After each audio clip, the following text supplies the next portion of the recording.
I went to the funeral of a cousin, the first cousin of mine, on Thursday in Texas, in Houston.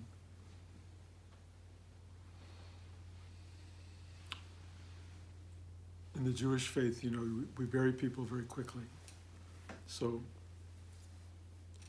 you have to buy tickets very quickly, and the expenses are enormous.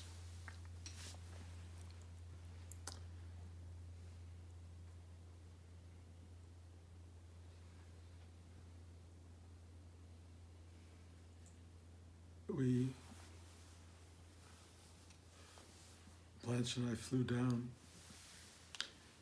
and there was a huge storm in Houston, and they were talking about having us land in Austin, and then, I don't know, bus to Houston. I don't know what they would have done. It was atmospherically very complicated. Up above the clouds, it was very calm. But we were descending into an upheaval, enough to totally distort our journey. In the end, it worked out. We landed just fine. There was a big time change, so we were very tired. And the funeral happened in a kind of blur, as is now the case for many funerals. In this tradition, people used to sit for 3 days in what's called Shiva and would mourn the dead. But nobody does that anymore. They didn't even have a funeral parlor. They just went right to the gravesite. Casket waiting for you. People gathered. They had nobody speaking except for the rabbi. So people sat. There was a lot of greeting of one another. Words were said. Coffin lowered. In the Jewish tradition, you throw sand on the coffin. So there was really no goodbye other than the sand on the coffin hits it very hard. And every time I've ever had to do that in my life, which has been unfortunately many times, the finality of sand, dirt hitting the coffin is potent. It has an enormous impact for everyone.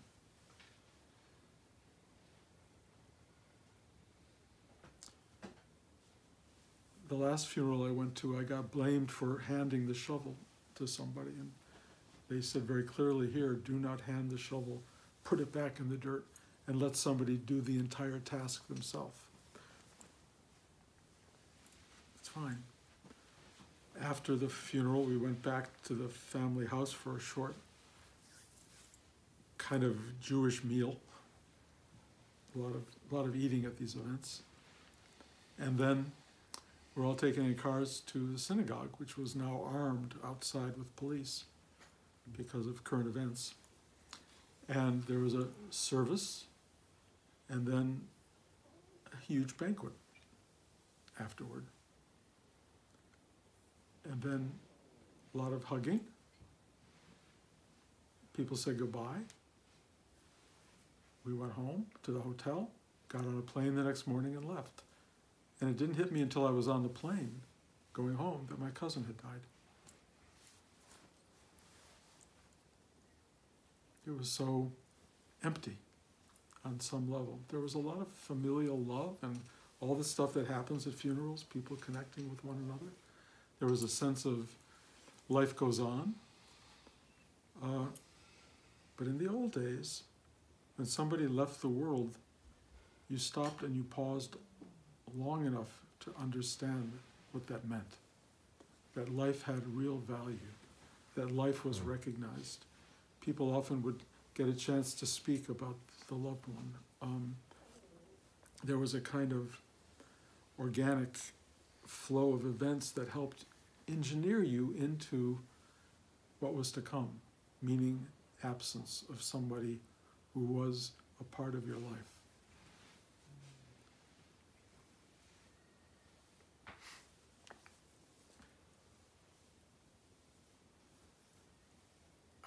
I was very saddened by the failure for that to happen. I was saddened by the fact that our family is diverse and most of the people could not make it to the funeral. There was a small contingent of people because in the old days when my family was in Detroit and somebody passed away, hundreds and hundreds of people would show up, all to make their goodbyes. And we would sit for 2 or 3 days. Drapes were closed. Black crepe was put on photographs of people who had passed. It was a complete immersion in passage. You know, Tibetans go 49 days. 49 days of prayers for the soul that just moved on, because Tibetans know that the soul is on a journey. And in fact, it's a journey that needs instruction, which we do not prepare for in our culture. We just say, ciao, good luck. Hope you're having a good time.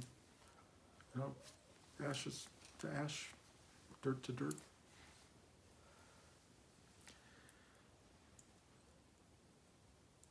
Our ceremonial life has weakened dramatically, and along with it, an appreciation of what we mean to one another, how significant we are to one another.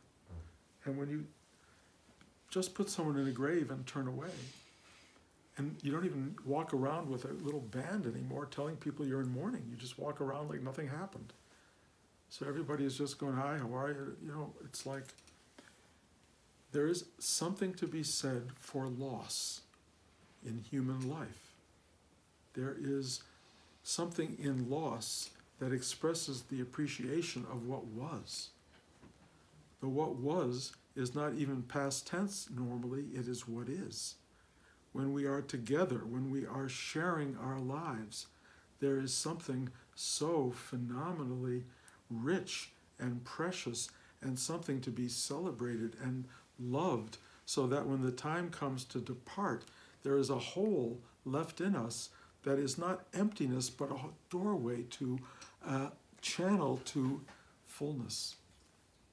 People should carry our love and joy and our celebration into something vast and infinite.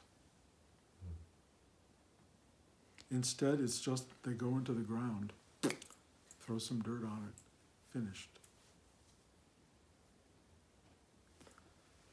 So I find that I'm still mourning my cousin Stuart, and will continue to, and I suspect others will too, but I have to do it now in the way that's prescribed for modern day people, which is on your own. Figure it out. We don't have the collective wisdom to tell people how to go about their journey. We are all on our own. The people who support us are often as ignorant as we are, as ill-informed, and don't know what to say or what to do, so we don't really support each other very well. We just continue. We continue and continue with life, totally caught up in what I will call the atmospherics of life.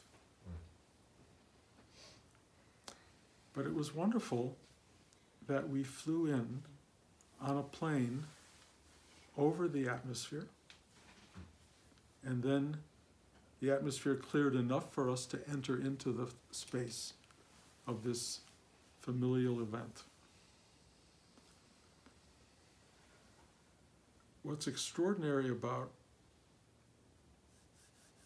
flying is the metaphor of rising above the chaos, rising above the turbulence. Yes, you have some moments of, as you come in and go out, of little shaking maybe, but once you get above it, especially on those wonderful days where it's cloudy and rainy and miserable, and you get above and you suddenly see all the clouds, and then you are rising above the clouds, and the sun is out, and the sky is as blue as ever, and you know that there's something awful going down there on the ground, or maybe not awful, maybe a good storm and providing rain and for birds and trees and water and nourishment for things, but it's darker than it is up above the clouds. the metaphor of atmosphere and rising above the storm is so important. It is so important because my cousin Stuart is on a journey that is not being directed very well, that probably he was not well prepared for, rising above the turbulence and being directed into something greater. If you believe in the journey of the soul, if you believe in the return to the totality, to the what is, to the infinite, something actually is happening. There actually is a kind of ascension, if you will, into something that in a way has always been there. The Jewish ceremony at the temple that night was really interesting because all it talked about is God. It talked about God. It talked about light. It talked about ascended energies.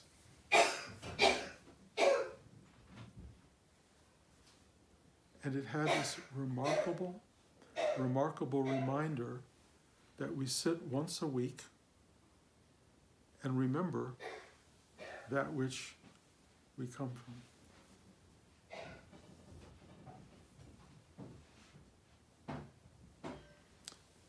Meditative practice tells us to sit every day and remember.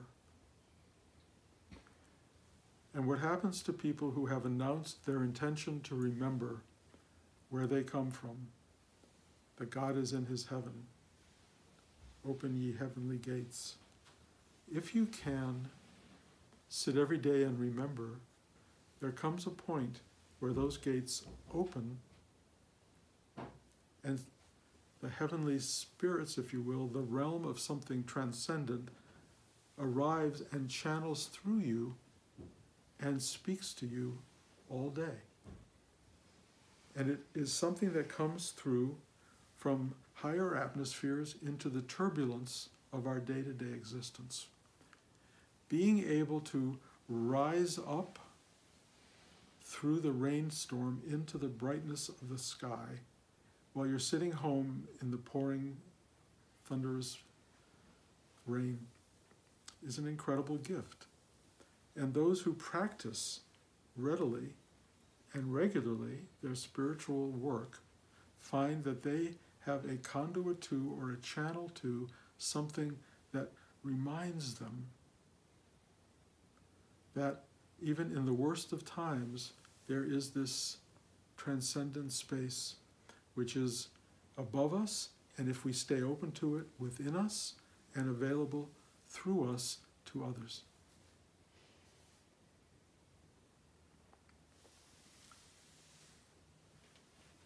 I always find the words in the liturgy of religion so beautiful, but also people simply repeat them and think that's all there is to do, when in fact they're instruction, they're directive. They're not telling us to simply repeat what has been said, they're telling us to do what has been said, to reach into this vast space and bring it through into this finite, materialized density of being that we inhabit. And when we do that, it starts to, in a way, sparkle. It starts to permeate, and we become these little beacons of light that help illuminate the dark space that seems to be around us.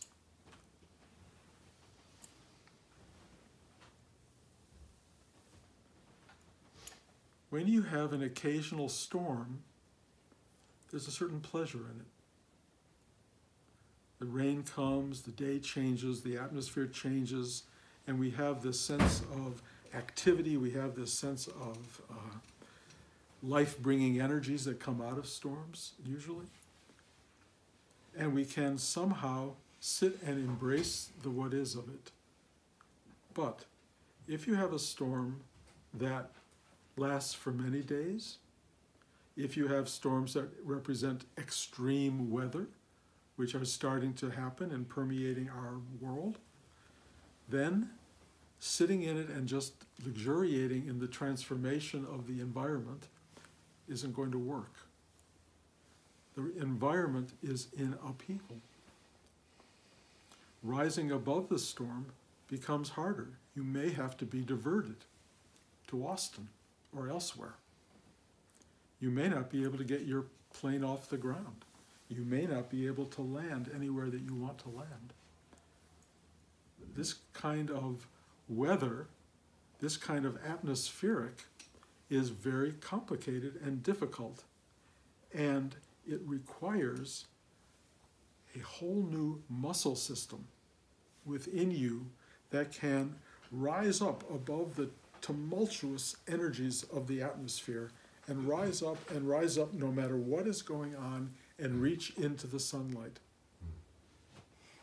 If you have developed a muscle for that, you will become a channel of light that moves through the atmosphere into the world and is like one of those special lights they provide for people in places like Seattle, where you have rain all day long, or up winter in upstate New York.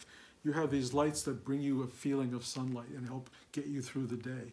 You can become the living, manifested version of that light. You have the capacity. Those people who choose to sit still in the middle of the day and open to the brilliance of the higher energies that sparkle and radiate no matter what's happening below, and bring it down and bring it through, you become light, you become love, you become nourishment for others.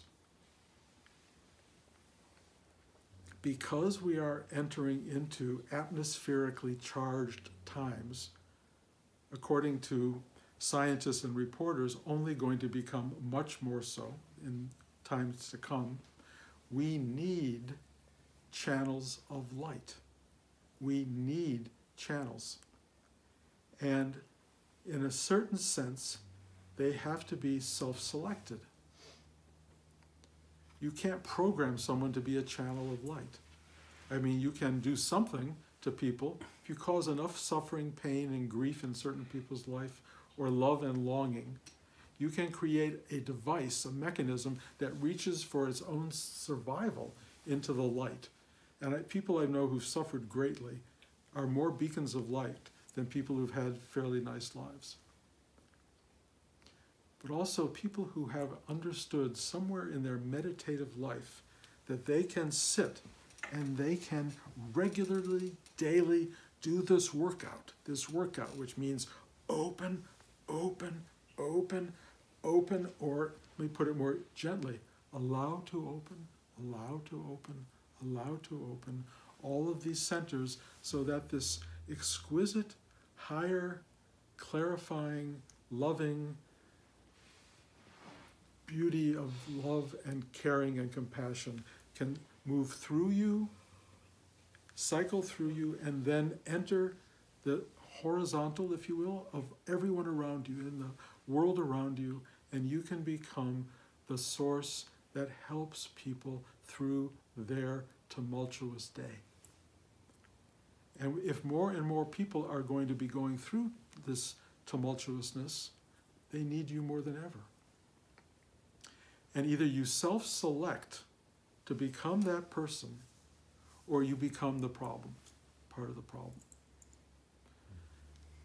I will tell you, in my experience, this atmospheric thing is becoming so potent that the muscle required to go, okay, okay, okay, is greater and greater. You know, Rudy always said the muscle of spiritual work is the muscle of surrender. It's not how much you can hold on to, it's how much you can let go of. You just have to let go and let go and let go.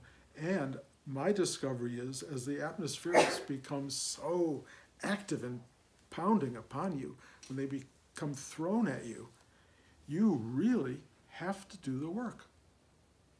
You have to do it.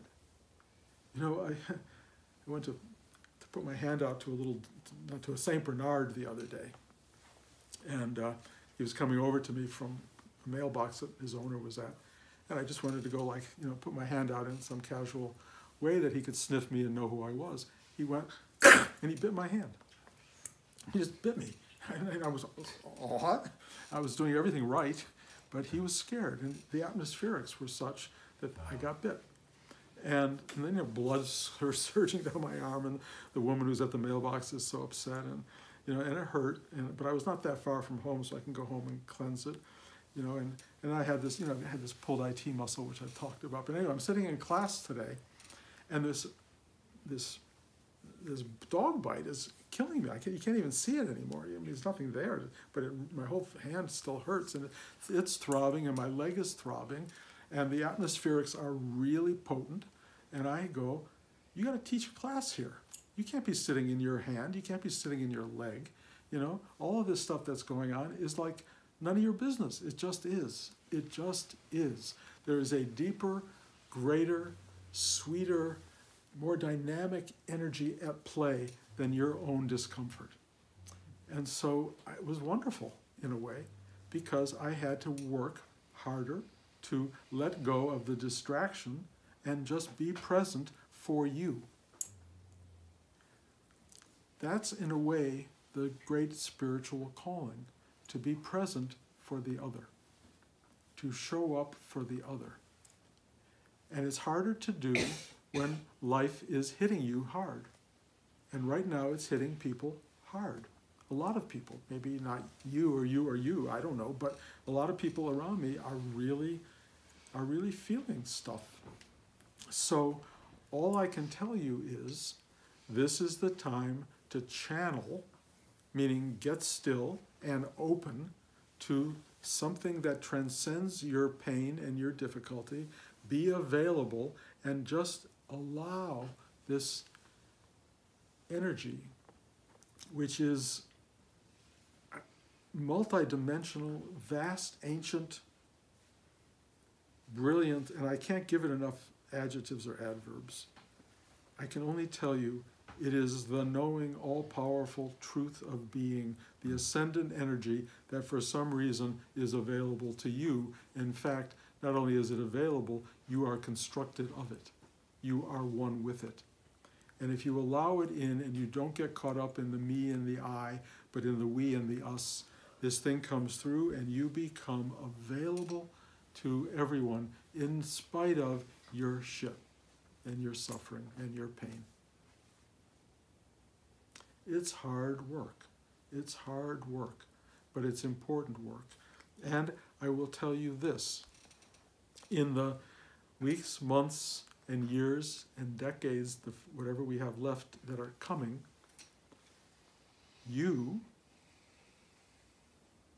I won't say this is need, although I think it is need, you can become the thing we're talking about. The world needs you.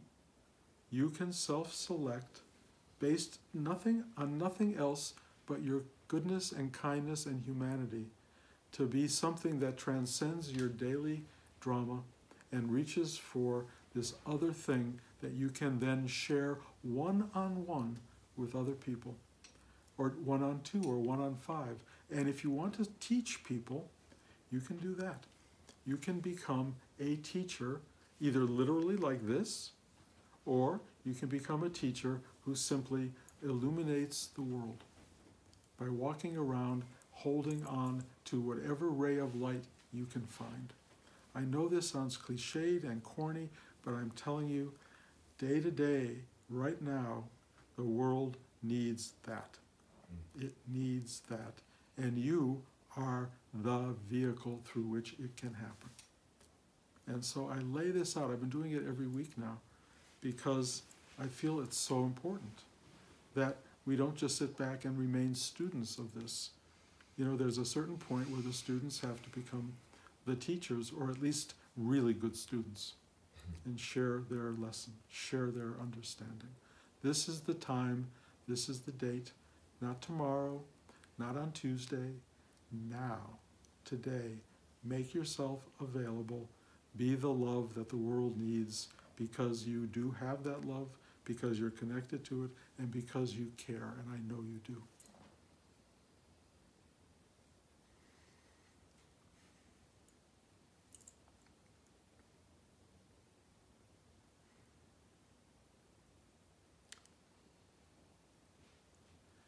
I really wish the world would celebrate the lives of people who are lost. I really wish that we gave people their due. I wish my cousin Stuart had more people fly in from everywhere. I wish more people had a chance to speak their truth. I wish people sat around for days and celebrated his passing and his life. That is no longer the way it works. From now on, celebrate people's lives as they're living it. Celebrate it as they depart. Carry it in your heart and carry on your own private sitting and love for the people who have passed. And know that we are the temple in which all of these ceremonies occur. We are the temple. Be the temple. Be the person who conducts the service. Let your own words rise up into the heavens. Follow after the people who have left before you and tell them how grateful you are and have been that they were here. This is our job. We can't change the world really in that way, but we can maintain a connection to the purity of celebration and honor that goes into being a human being and caring about those who've shared our lives. Thank you.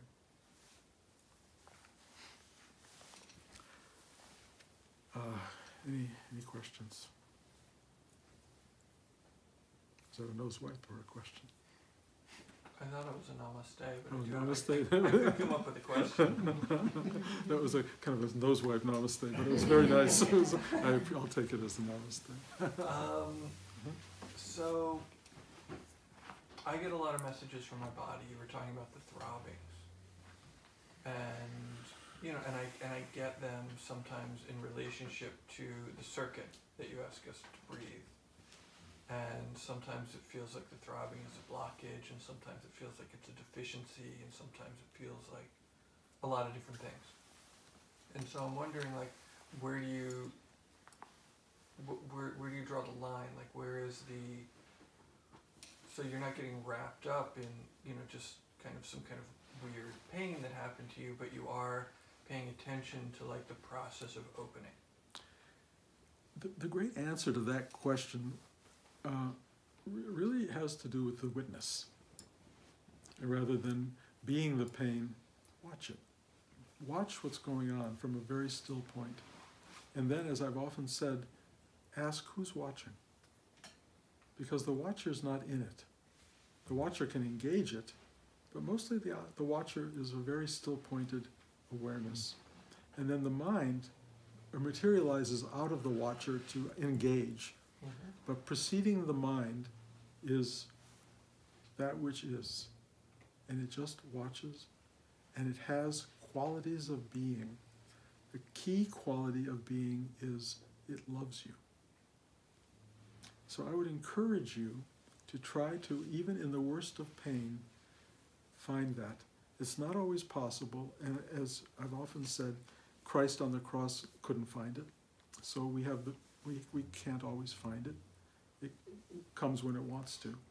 But the goal, the effort, the trying to reach for that which observes, that which witnesses this life is worth it, because it's the witness that ultimately is the channel that allows us to transcend, to ascend, to reach into the highest parts of our own being.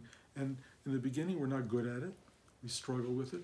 But practice, the practice of letting go, asking for help to let go, to surrender, is a year-long, decades-long journey in which you get better and better and better at doing it. And at some point, you're really good at it. It will always be challenged. It will always be tried. No matter what level you get to, they'll find another level of challenge to give you, because it's a life's work. It is a life's work. And because I am now an old person, I'm telling you, it's more powerful and meaningful at the end of life than in the middle of life. Even though it's a good thing in the middle of life because you go through so much stuff. But at the end, you got nothing else but this. Everything else is going away. Everything. Except for the pain. Pain will stay there. The confusion starts to come in. The mind starts to go. The sight, hearing, all these things start to go. and the witness is still there. And if you've made peace with, connection to, love with the witness, you have this deep, abiding quality that you know supports you, loves you, and will be there even when everything else is gone. So the practice is important. Okay. Cool. Anyone else? Okey-doke. Thank you. Thank you for coming. We are here next week, and then the 2 weeks after that will be in LA. Okay, so there won't be, well, there probably will be a class, but I won't be here. Okay, thank you.